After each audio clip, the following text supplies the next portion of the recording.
Le dossier clinique des pleurésies démontre qu'un épanchement liquidien n'est jamais un événement isolé, mais la signature terminale d'une effraction biologique, toxique ou mécanique. Qu'il s'agisse de bacilles de Koch, de cellules mésothéliales mutantes sous l'effet de l'amiante ou d'une pompe cardiaque défaillante, la plèvre enregistre et réagit par la production de liquide. Le pronostic vital du patient repose intégralement sur la vitesse d'analyse de ces fluides en laboratoire et l'agressivité du drainage chirurgical. Le diagnostic ne tolère aucune approximation. Partagez votre opinion sur ces protocoles médicaux d'urgence dans les commentaires. Et abonnez-vous pour nos prochaines enquêtes sur les défaillances du corps humain. Le diagnostic positif d'un syndrome d'épanchement liquidien repose sur des preuves physiques immédiates et quantifiables. Le patient type se présente avec une douleur thoracique unilatérale, décrite techniquement comme un point de côté. Cette douleur est le plus souvent basale, localisée à la base du poumon affecté. Elle est systématiquement associée à une toux sèche, non productive, qui est mécaniquement déclenchée par tout changement de position du corps du patient. Lors de l'examen clinique de la cage thoracique, le médecin recherche un faisceau de 3 anomalies acoustiques et tactiles spécifiques. Premièrement, la percussion de la paroi thoracique, qui produit normalement un son résonnant dû à la présence d'air, révèle une matité absolue. Ce son sourd, semblable à un coup porté sur un tonneau plein, indique la présence d'une masse liquidienne dense. Deuxièmement, la palpation montre une diminution drastique, voire une abolition totale, de la transmission des vibrations vocales. Lorsque le patient prononce le chiffre 33, les ondes sonores sont bloquées par le mur de liquide.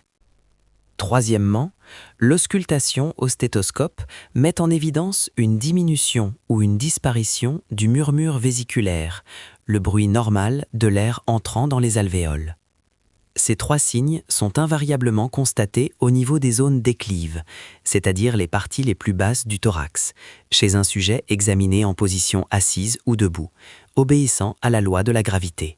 Dans les stades initiaux, l'auscultation révèle également un bruit pathognomonique, un frottement pleural aigu, dont la signature acoustique rappelle très exactement le bruit d'un froissement de cuir neuf, indiquant l'inflammation des feuillets pleuraux avant leur séparation complète par le liquide. La confirmation visuelle de l'épanchement exige une radiographie thoracique de face et de profil. Les clichés révèlent des données géométriques précises. L'image radiologique standard d'une pleurésie non compliquée se présente sous la forme d'une opacité dense et totalement homogène. Cette masse blanche efface visuellement les couposes diaphragmatiques, les rendant invisibles sur le film radiographique. De plus, le liquide comble systématiquement le cul-de-sac costo-diaphragmatique, cet angle pointu formé par la rencontre des côtes et du diaphragme.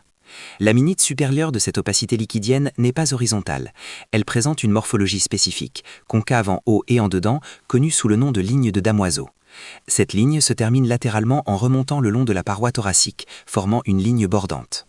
Cependant, la cartographie radiologique se complique lorsque l'épanchement est cloisonné, c'est-à-dire emprisonné dans des poches créées par des adhérences fibreuses entre les plèvres, nécessitant parfois des échographies ou des tomodensitométries pour localiser exactement les poches de liquide avant toute intervention physique. L'acte décisif de l'investigation est la ponction pleurale. L'introduction d'une aiguille à travers l'espace intercostal pour ramener du liquide pose le diagnostic de pleurésie avec une certitude absolue de 100%.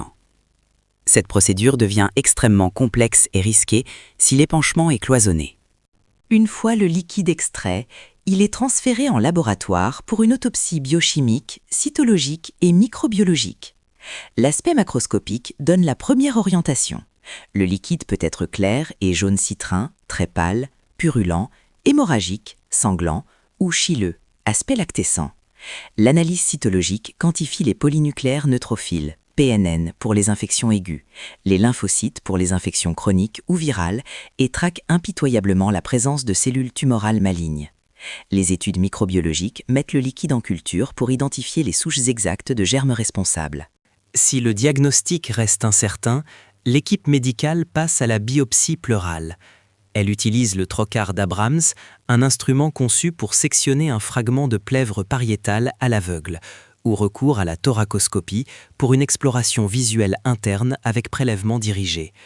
Le tissu prélevé subit ensuite une étude anatomopathologique complète, renforcée par des techniques d'immunohistochimie pour identifier les marqueurs cellulaires spécifiques en cas de suspicion de cancer. L'analyse étiologique divise les causes en plusieurs catégories criminelles. La pleurésie sérofibrineuse, PSF, tuberculeuse, cible statistiquement les sujets jeunes. L'épanchement est généralement de moyenne abondance. Le diagnostic de certitude est souvent obtenu dès la première biopsie pleurale à l'aiguille d'Abrams, car l'atteinte tuberculeuse est diffuse sur toute la surface de la plèvre, permettant à l'aiguille de percuter directement les lésions granulomateuses. À l'opposé, les PSF bactériennes se manifestent sous forme de pleurésie réactionnelle. Elles sont la conséquence de l'expansion d'un processus infectieux pulmonaire, pneumonie, vers la plèvre. Souvent, ces épanchements sont dits décapités, car la prise préalable et anarchique d'antibiotiques par le patient masque la présence des bactéries lors de l'analyse, compliquant l'identification du germe originel. Les pleurésies purulentes, ou empyèmes, impliquent la présence massive de pus francs dans la cavité. Elles exigent la recherche immédiate d'une porte d'entrée infectieuse corporelle, une plaie cutanée, une infection urinaire ascendante ou un abcès dentaire négligé. Les agents pathogènes incriminés sont principalement des bacilles gram-négatifs, BGN, des staphylocoques et des bactéries anaérobies. Plus rares, mais tout aussi destructrices, les étiologies parasitaires incluent la rupture d'un abcès hépatique amybien qui traverse le muscle diaphragmatique pour inonder la plèvre, ou les infections fongiques, mycoses. Les PSF virales, quant à elles, se présentent généralement avec un syndrome pseudogrippal classique, associant myalgie intense et courbatures. Les données relatives aux pleurésies néoplasiques pointent vers des profils spécifiques. Le patient est généralement un sujet âgé avec un passif lourd de tabagisme. Le cancer bronchique primitif est le coupable le plus fréquent, bien que des métastases de n'importe quel autre cancer puissent coloniser l'espace pleural. Une mention légale et historique spécifique concerne le mésothélium malin, un cancer foudroyant de la plèvre directement et exclusivement lié à l'exposition professionnelle ou environnementale aux fibres d'amiante. En dehors du cancer, le système immunitaire lui-même peut détruire la plèvre. Les PSF des connectivités incluent la périartérite noueuse, PAN, le lupus érythémateux aigu disséminé, LED, la polyarthrite rhumatoïde, PR, et les sclérodermies. Plus paradoxalement, certains traitements médicaux prescrits pour d'autres affections provoquent des PSF médicamenteuses. Les agents pharmacologiques formellement identifiés comme toxiques pour la plèvre comprennent le méthotrexat, MTX, l'isoniazide, INH et l'amiodarone. L'enquête doit également éliminer les affections sous-diaphragmatiques, telles que les suppurations sous-phréniques ou les pancréatites aiguës, qui irradient leur inflammation à travers le diaphragme.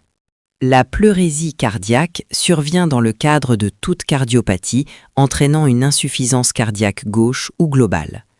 Le cœur n'arrive plus à pomper le sang, la pression augmente dans le réseau vasculaire pulmonaire et le plasma filtre à travers les capillaires directement dans la cavité pleurale. Les causes hépatiques impliquent la cirrhose. La perte de protéines hépatiques entraîne un syndrome œdémato-ascitique global, provoquant des pleurésies presque toujours bilatérales. Les causes rénales suivent une mécanique similaire. Une fuite de protéines dans les urines détruit la pression oncotique du sang. Enfin, le dossier des épanchements traumatiques inclut les pleurésies hémorragiques et le chylothorax. Ce dernier se caractérise par un liquide d'aspect lactescent, blanc et épais. Il s'agit de lymphe pure déversée dans le thorax suite à une section traumatique ou un envahissement du canal thoracique. L'intervention thérapeutique est planifiée sur 2 fronts simultanés. Sur le plan local, l'objectif mécanique est vital. Il faut évacuer immédiatement l'épanchement par drainage pour libérer le poumon comprimé, prévenir les récidives par accolement des plèvres et traiter les séquelles pleurales fibreuses qui pourraient restreindre la respiration future. Sur le plan général, il est impératif de traiter l'étiologie sous-jacente. Les indications thérapeutiques sont strictes et standardisées. Pour une pleurésie tuberculeuse, le protocole exige l'évacuation du liquide associé à un traitement antibacillaire lourd et prolongé, utilisant la combinaison chimique RIPK3/RH. Pour une pleurésie purulente, la ponction pleurale évacuatrice doit très souvent être suivie d'une chirurgie de nettoyage, décortication, pour extraire le pus épais et les tissus nécrosés. Face à une pleurésie néoplasique intraitable, avec un épanchement abondant et continuellement récidivant malgré la chimiothérapie, la chirurgie intervient pour une pleurodèse au talc. Cette procédure extrême consiste à injecter du talc purifié dans la cavité pleurale pour créer une inflammation artificielle sévère, forçant les deux feuillets pleuraux à fusionner définitivement, oblitérant ainsi l'espace physique pour empêcher le liquide cancéreux de s'y accumuler de nouveau. Le dossier clinique des pleurésies démontre qu'un épanchement liquidien n'est jamais un événement isolé, mais la signature terminale d'une effraction biologique, toxique ou mécanique. Qu'il s'agisse de bacilles de Koch, de cellules mésothéliales mutantes sous l'effet de l'amiante ou d'une pompe cardiaque défaillante, la plèvre enregistre et réagit par la production de liquide. Le pronostic vital du patient repose intégralement sur la vitesse d'analyse de ces fluides en laboratoire et l'agressivité du drainage chirurgical. Le diagnostic ne tolère aucune approximation. Partagez votre opinion sur ces protocoles médicaux d'urgence dans les commentaires et abonnez-vous pour nos prochaines enquêtes sur les défaillances du corps humain.